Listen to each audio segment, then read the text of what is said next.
Now, back here at Myra, one of the main reasons for coming here is to explore the mysteries, so to speak, of road holding and handling.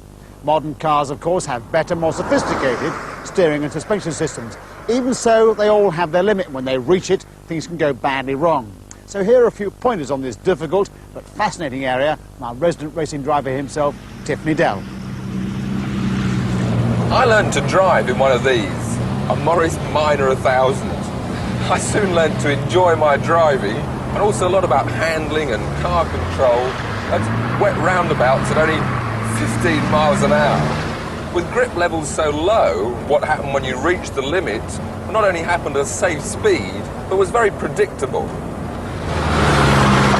Of course, handling and road holding have now become complex and frequently debated issues. Magazines, discussions amongst enthusiasts, and our own road tests here on Top Gear are littered with technical jargon like understeer and oversteer.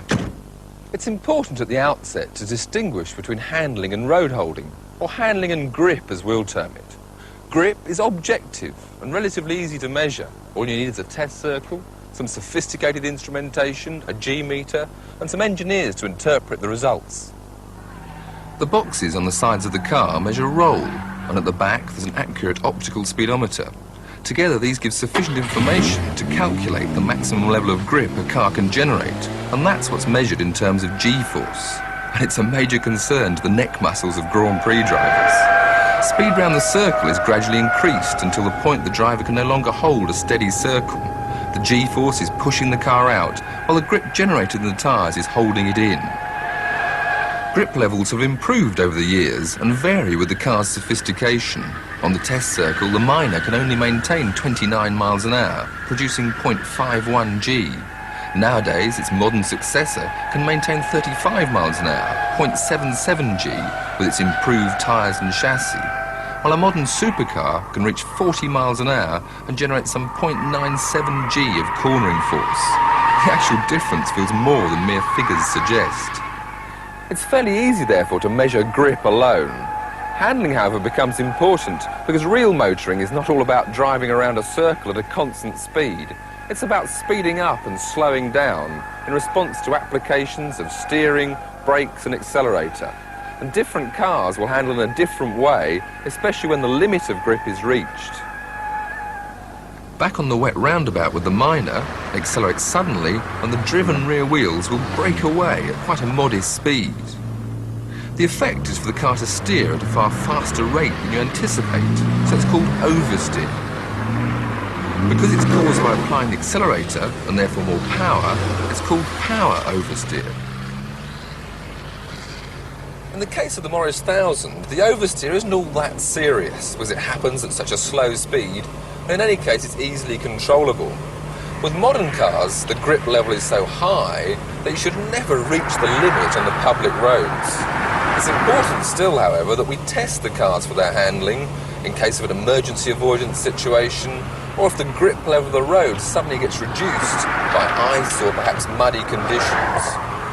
The greater grip generated by a modern high-performance car means that the limit is reached at a much higher speed, the warning of any breakaways far less, which means that the resultant slide is much harder to catch. Under power, the rear-wheel drive BMW has similar handling characteristics to the Minor, but to cause oversteer in the dry needs brutal use of the accelerator. Take a wet corner and use the power unwisely, however, and the results can be pretty dramatic.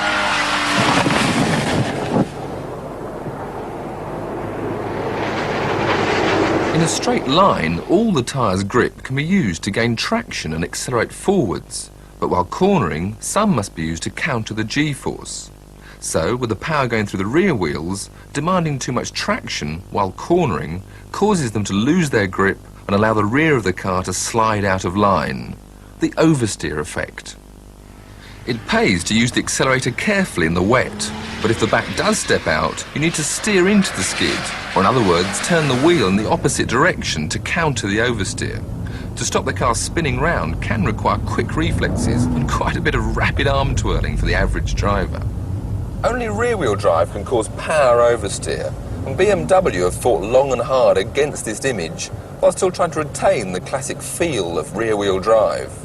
To this end, they've developed their Automatic Stability Control System, ASC, which limits the power to the rear wheels just before traction is broken and grip is lost. Now, full power, second gear, my foot absolute to the floor, and absolutely no oversteer. Even without ASC, modern suspension geometry is designed to overcome this most dramatic of handling conditions. Indeed, they tend to create the opposite effect, one much more natural to front-wheel drive cars, power understeer. With a front-wheel drive car on a bend, understeer can be caused by excessive use of power, demanding too much from the front tyres, which lose steering control when traction is broken. The front is now pushed wider off-line in an understeer condition. Again, it can happen easily in the wet. Correction is simpler and less dramatic than with power oversteer. It's controlled either by adding a little more lock, or in severe cases by lifting off the accelerator and, as grip is regained, reducing the excess steering. It's easier than oversteer correction and more natural for the average driver, but less satisfying for the experienced. The key to successful handling for the car designer is to ensure that whatever the car does, it gives the driver as much warning as possible and is easy to control. So far, we've only dealt with power-on situations, but oversteer and understeer are caused by two other things: varying the power input or varying the steering input.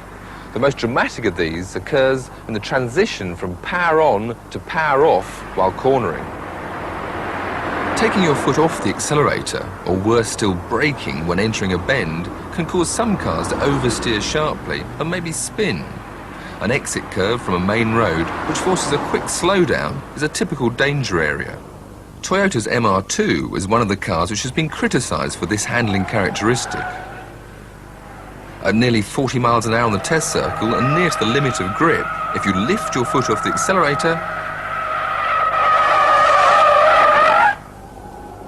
this is called lift-off oversteer, and, as we did with the BMW, it can be easily corrected by steering into the skid. Caused by having to compromise on suspension design and weight distribution, it's a characteristic I actually enjoy, but which can be difficult for the less experienced driver. The front-engine, front-wheel driver land with maximum grip as a major design criterion simply tucks in under the same test. It's corrected as before by easing off the steering. It is less dramatic and much easier to control than the Toyota, but for me, less entertaining. Mind you, it's important to stress that any car can be made to spin if provoked hard enough, even the predictable Elan, and that's not a skid pad. So, we've seen that handling is, as expected, very much a matter of personal preference, whether you prefer a car that's solid and predictable, or one that's frisky with a hint of character. But are they all safe? Perhaps all new cars should be put through their paces at an independent research centre, where handling faults may be unearthed and improvements recommended. Actual tests would be hard to define, but one used by some car manufacturers is the slalom test. This can show how well a car copes with sudden changes of direction. The Elan copes easily at 55 miles an hour, but a large saloon shows the strain at 50 miles an hour with the same 25-metre cone spacing. At 55 miles an hour, it's impossible. New developments which stiffen the suspension automatically under sudden cornering improve performance. So equipped, the Citroën XM can do almost as well as the Elan at 55. Mind you, however objective you make these tests, improvements in car handling and grip will still depend on the subjective views of the car buyer.